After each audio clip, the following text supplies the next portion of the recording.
আজি আপোনালোকৰ যি শোভাযাত্ৰা হ'ল, এই শোভাযাত্ৰা কি উদ্দেশ্য কৰা হৈছিলে? নমস্কাৰ। আজি 2025-26 বৰ্ষৰ বাবে বাৰ্ষিক খেল ধেমালিৰ শুভাৰম্ভ কৰা হয়। পথতে পতাকা উত্তোলন কৰি তাৰপিছত সাংস্কৃতিক শোভাযাত্ৰা উলিওৱা হয়। সাংস্কৃতিক শোভাযাত্ৰা সমাজৰ বিভিন্ন দিশসমূহৰ ওপৰত আলোচনা কৰি চৰিত্ৰ ৰূপায়ণ কৰে আৰু সেইসমূহ ৰাইজৰ আগত প্ৰদৰ্শিত কৰা হয়। এই খেল ধেমালি আজিৰ পৰা আৰম্ভ হৈছে। আজিৰ পৰা আৰম্ভ হৈছে আৰু অহা 6 তাৰিখলৈকে কণ্টিনিউ 5 দিন চলিব। এই ক্ষেত্ৰত কি ক'ব, যিহেতুকে আপোনালোকৰ প্ৰতি বছৰে এই খেলখন পাতি আহি আছে?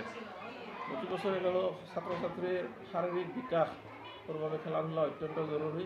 সেই উদ্দেশ্য আগত ৰাখি প্ৰতি বছৰে এই খেলখন অনুষ্ঠিত কৰা হয় আৰু ইয়াৰ পৰাই ভৱিষ্যতে ভাল খেলুৱৈ ওলাব বুলি আমি আশা কৰোঁ। আপোনালোকে কি কি খেল মানে আপোনালোকে দিব আৰু খেলিবলৈ? খেল আউটডোৰ গেমৰ ভিতৰত থাকিব দৌৰ, ৰিলে ৰেচ প্ৰতিযোগিতা, 100 মিটাৰ, 200 মিটাৰ, 400 মিটাৰ এনেকৈ দৌৰ প্ৰতিযোগিতা, ক্ৰিকেট, ফুটবল আদি কৰি আউটডোৰ গোটেইখিনি গেম হ'ব। তাৰপিছত ইনডোৰত হ'ব আকস্মিক বক্তৃতা, কবিতা আবৃত্তি, এইবিলাক প্ৰতিযোগিতা হ'ব, কুইজ ইত্যাদি। কিমান গৰাকী ছাত্ৰ ছাত্ৰী আছে আপোনালোকৰ? আমাৰ এই কাৰিপাৰা শংকৰদেৱত মুঠ 150 গৰাকী ছাত্ৰ ছাত্ৰী আছে। অহা 26-27 বৰ্ষৰ এডমিশ্যনৰ কাৰণে আমি জানুৱাৰী মাহৰ 5 তাৰিখৰ পৰা এডমিশ্যন ল'ম। গতিকে সমূহ ৰাইজকে ইয়াতে সহযোগ কৰিবলৈ আমি আহ্বান জনাওঁ।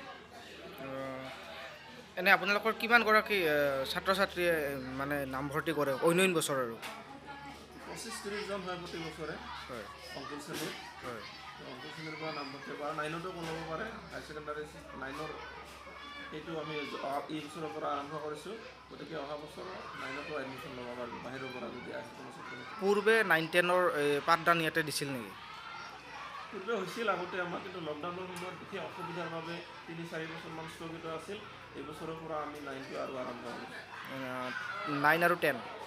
9টো এই বছৰৰ, অহা বছৰ 10 অহা বছৰৰ পৰা 10 হ'ব। ঠিক আছে।